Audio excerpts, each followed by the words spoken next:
The Nathan, Nat and Shaun podcast. Not much gets me fired up, but what does get me fired up is when there's an injustice in the world. You do, Ross. Welcome back, Ross Foreman, warrior for justice. Yeah. What have you got? In the past, by the past, I mean the last couple of weeks, parking tickets, you're right, notice to people. But it's just bad behaviour. But my favourite thing is when it's called out, right? Sure. Yeah. Okay.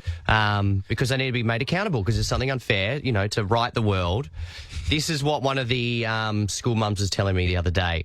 She said that she put up Buy Nothing, great group, right? Buy Nothing. I'm in my local Buy Nothing. It is a font of entertainment. Yeah, well, we actually use it a lot. And it's like it comes off people being kind, right? They're giving out stuff. Well, the idea is to stop stuff going to landfill, right? That is the premise behind the Buy Nothing movement. So instead of putting it out on the verge at the, your annual verge collection, this is you can pass it on to people. Yeah, and rehome it. Yeah, rehome it. So what one man's trash is another man's treasure. Yeah. And, I gave away a TV that barely worked to a bunch of Irish guys who were thrilled. Oh, that's because great. they just moved over. They had nothing in their house. And they said, we'll take it and make it work. And I'm like, good luck. If you can make that happen, good luck to you. I've heard a lot of stories where people put something up for free on the page, and then no one takes it. Then all of a sudden they put it up for $30, and then someone will come and get it. Well, you can't put a price on it on the Buy Nothing page. That goes against the ethos. You'll get, hey, Angela runs ours, and Angela would not stand for that. Yeah, there's some pretty intense dictators in the Facebook world, isn't there? All right, I didn't call Angela a dictator. That was Ross. I'm terrified of her.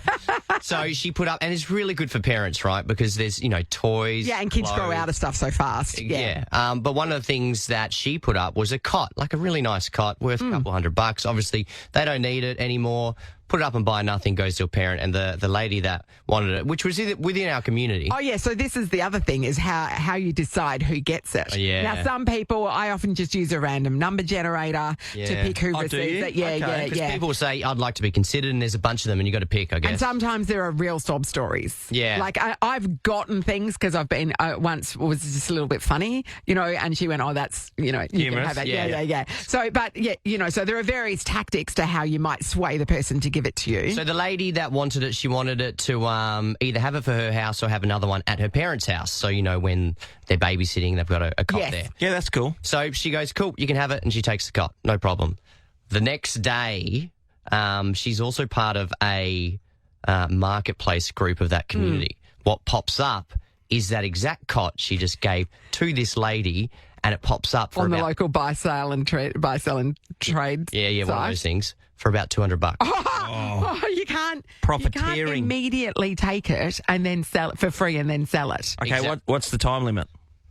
No. Is there You have to pretend you've used it for a bit. Yeah. No, you got to handle. Anyway, so she saw this, and so this is the injustice. But what I like about this is she saw this and she confronted her. What, face to face? At the school gate or online on obviously. Facebook? No, they didn't know each other personally. Okay. So it was just in the same community. She sends a screenshot of the sale that's happening, the advertised sale for $200 or whatever it was. And she just wrote, and I've got the messages, wow, insert name, this is extremely disappointing. And that's all she said. Yes. So she left it at that.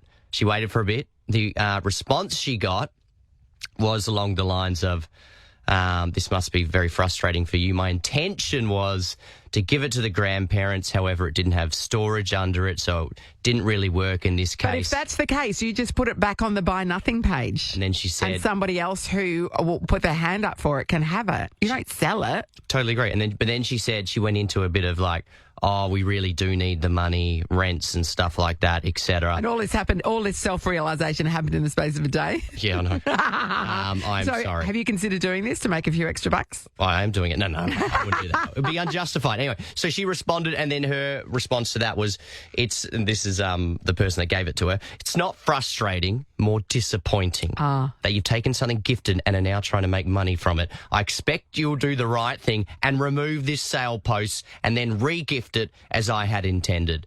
She also contacted the admin. Yes. So they were aware of it. Yes. And after a lot She's on notice. She's on notice. She was cajoled into re-gifting it, which she Was she? But she was trying to that's the right sell thing it to for do. $200. Does I that know. not infuriate you? Well, she's entrepreneurial, Sean, Yes. and you love that. Yeah, I like to craft, bit of craft. But not at the expense of people's goodwill. No. Yeah. Why are you average? Do I have to be involved in this conversation? But Good on you, Ross. She's been called out. Yeah, So you're happy that Ross Woolman, Warrior for Justice, is satisfied with the outcome? order has been restored. The perpetrators gavel. have been accountable. So Made don't accountable. do it. Come to me with your stories, by Now the way. sort out the Yes. mushroom trial.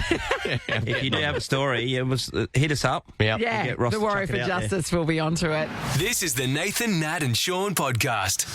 Of course, we're all very closely watching events unfolding in the Middle East, and especially as invested as I am, because I am Yes. due to fly via Dubai to Turkey, which borders Iran, next Friday. And don't forget, Trump just came out saying this. They don't know what the they're doing. Yeah, you okay. understand that? Yeah. But that wasn't the Middle East, that was here. And That so was- we go, That's us. We took that finally he said something that makes sense. a bit personally. And then, of course, so if we skip back 24 hours to when Iran was bombing Doha. Yes. So bombing a US base in Qatar. Qatar's a very small country. Doha is just up the road from Dubai. Doha is also where flights that are on Qatar Airlines, they stop over in Doha. So that airspace was closed. But our hearts went out to the Qantas flight that was direct from Perth to Charles de Gaulle Airport, which is Paris. So there's a direct That's right. service. Yes. And they were on their way. And 7.5 hours in, they had to turn around and come back again. 7.5 hours. So that is, if you double that, that's 15 hours in the air and you haven't gone anywhere. So they came all the way back to Perth. Yeah, because because there was so much uncertainty and they were going to have to fly right over the top of it. That is, and so they would have got an announcement halfway through. Yeah. Like, hey, we're And just, if you're the person like me, a bit of a nerd who watches the Yeah. map, yeah. I like to watch the map every now and then. Okay. And you'd be looking at the map and just going, where's That's, the fancy. stunner U-turn? Yeah, and I saw 7.5 hours. How far you reckon you get in 7.5 hours as past Singapore and all that kind of stuff? Oh, yeah, so you're not going... you're not going that way No, anyway, you're not are you? going that way. So you'd be probably... You turn left at the lights? Probably over the Maldives, maybe? and it's, Oh, yes. So Yeah. 14 hours, and they're in the same spot they 15 left hours. 15 hours ago. And then they rock up and they're home. How would you feel if you're on that flight before you knew it was? Well, I've been close to this happening to me. So 2 years ago, I was heading over and I was on the direct flight from Perth to London. And then I was getting a connection to Copenhagen to go Yep. and visit my cousin that lives in Denmark, Princess Mary. Yes, of course. Remember. That's what I tell everyone. And then we were 3.5 hours into that flight, and the pilot came on and said, there he is, and he said, we're terribly sorry. We have a medical emergency on board. We're returning to Perth, and we did the U-turn, and then we're going, and then so they'd just served dinner, so everybody was starting to settle into for the night, essentially, because by then it was about 10:30 at night and getting close to 11 o'clock, and we were all like, oh, this is awful. But there were quite a few people who decided that they were going to get through this flight because it's tough in economy, and Yeah. I was down the bank with them. What were you doing there? I know, I don't know. It was Lose your an keys? error of I'd asked for an upgrade, don't worry. Missed out, it was full. And they pop a sleeping pill to help them get through. Yeah. And of course, then what happened? So we were going to return to Perth, and which would have been 7 hours in the air and not going anywhere. And I'm thinking I'm going to have to go home and wake up my house sitter who's looking at, and it's a lot to explain, and a lot of unknown because I've got onward flights and all this sort of stuff. And then we ended up in Singapore because the passenger who was having the medical episode had deteriorated, and luckily for him, he did survive. So this, nobody begrudged it. It was Yep. it literally saved his life, and the fact that business class on that particular flight was full of doctors going on their Euro vacay. He was in great hands. Yeah, okay. So it was a happy ending ultimately. But we were then stranded. So we arrived in the middle of the night in Singapore.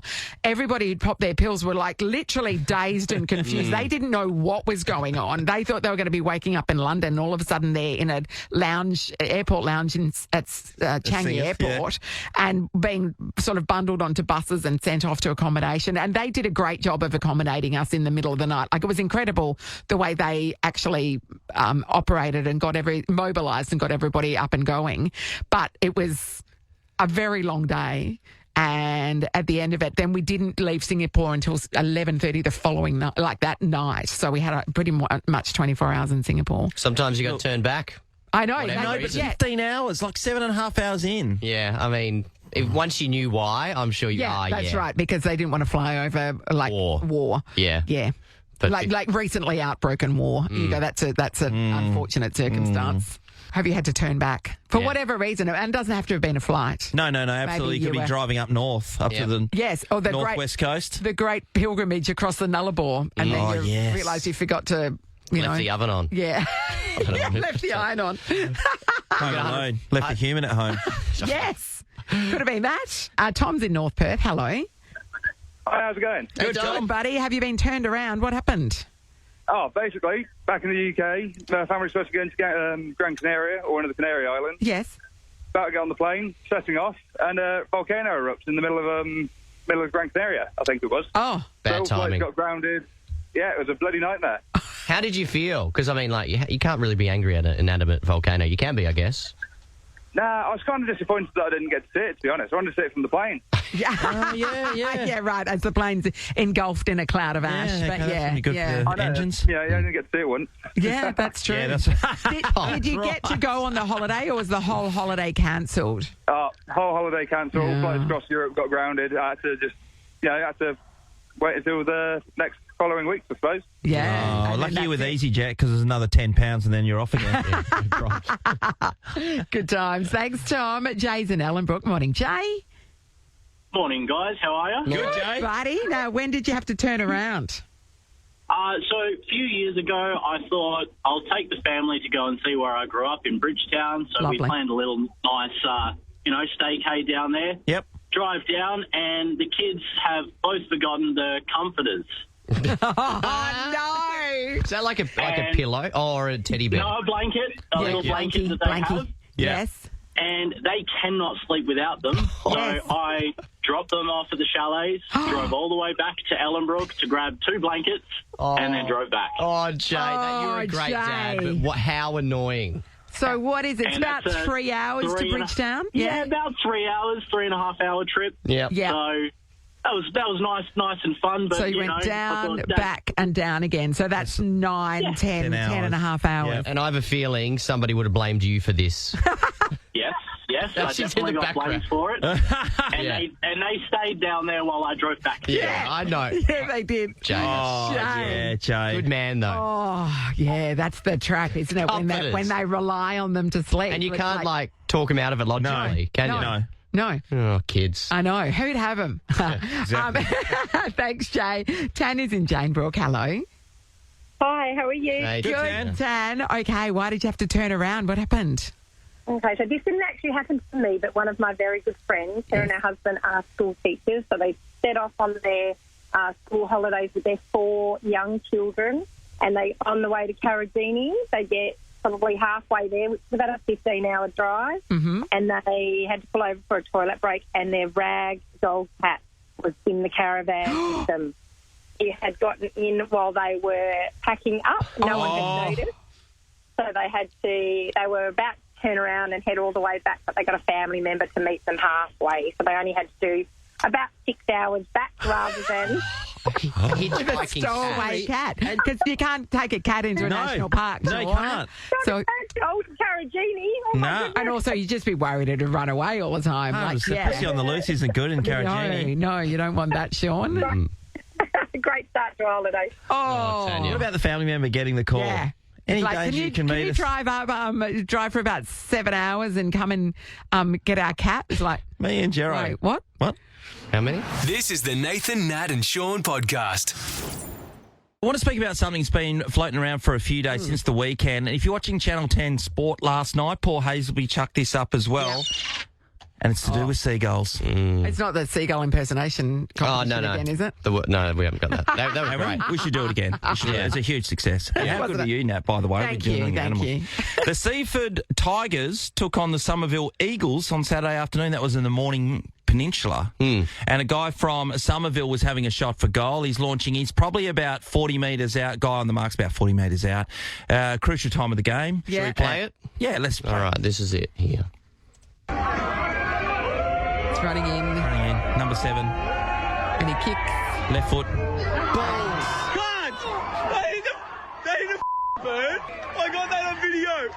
I got that He on video. got it on video, You can and it's get it gone on absolutely gangbusters. Yeah, that's So- on our socials, by the way. Nathan and Sean stories. You want It's not. It wasn't a happy story for anyone really, because he missed the goal, the Seagull Crucial goal. was deeply impacted, shall we say? Yeah. I believe he's asleep. Yeah, he's just Seagull. having a sleep. Just having a bit of a nurse. Just having a bit of a sleep. sleep. He's in concussion Bit of a sleepy protocols. poo. Yes, Now, you got to feel for one of the guys who was playing for Somerville on the same team as the kicker, who decided, well, once the Seagull got hit, because it was just, trying to put off the goal kicker. Oh, that's what they were doing, was it? Yeah, Okay. because they're the Eagles, so you want to put them off, Oh, obviously. birds stick together. Yeah. Yeah. And the teammate, he picked it up and carried the bird to safety, clearly. Yeah. Yes. Clearly. For emergency. Sleep it off on the side. Sleep it. Yeah, exactly. Sleep Good it off. call, Ross. Good call. Bloody Seagulls sometimes, Yeah. You're just playing a game of sport, trying to win a game, And they win the still- Coleman medal. And they steal your chips.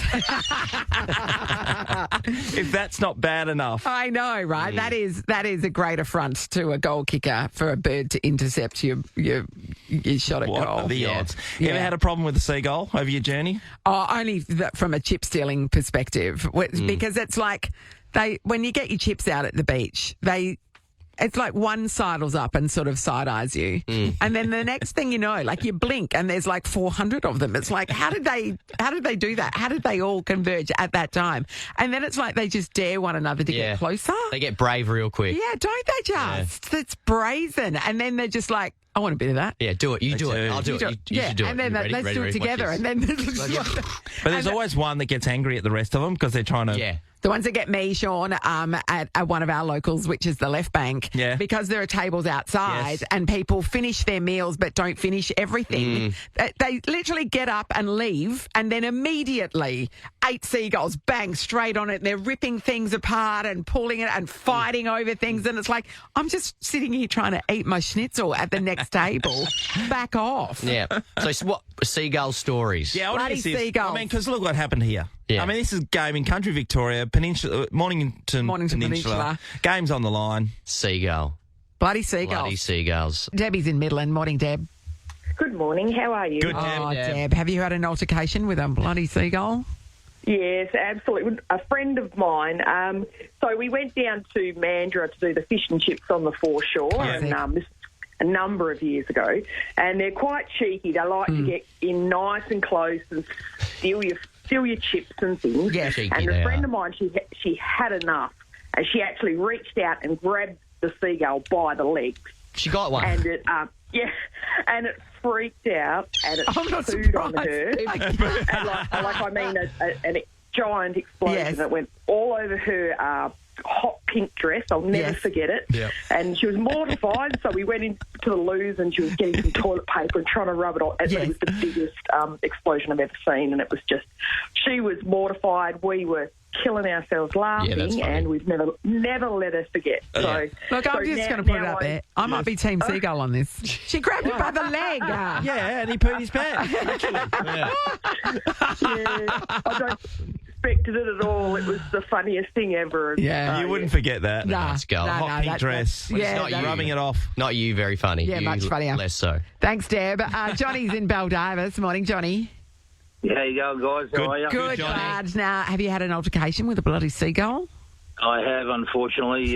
This was years ago. I was fishing off the Buston jetty Yep. and cast out and I caught a seagull. Just by fluke. And I thought, oh, bloody hell. So instead of, I tried to reel it back in. It took me a little while to get it back in, but managed to get it back in. And basically got close enough to it. And while I had hold of it, I cut the line, dropped my rod off the end of the jetty. So lost my rod. Yes. I was peeing about that, and then I started trying to get the line off, and the bloody thing bit me.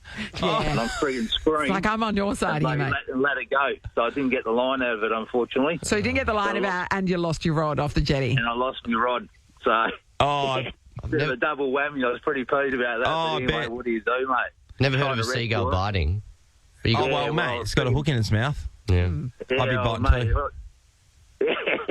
They got Yeah, big gave me a beaks. bit of- Well, they do. They sort of went for a bite, Yep. and sort of, the shock of it, I let it go and it flew away. But I didn't manage to get the rod back. line out, unfortunately. Yeah. One time we caught a pelican doing the same thing. Because pelicans are looking for the big muleys that were coming off the back of a fishing, and that was tough to be able to get that bastard out of its beak. That's a big catch. Because there's a huge thing. It's a really big bitey beak, isn't it? Thanks, Johnny. Peter, hello.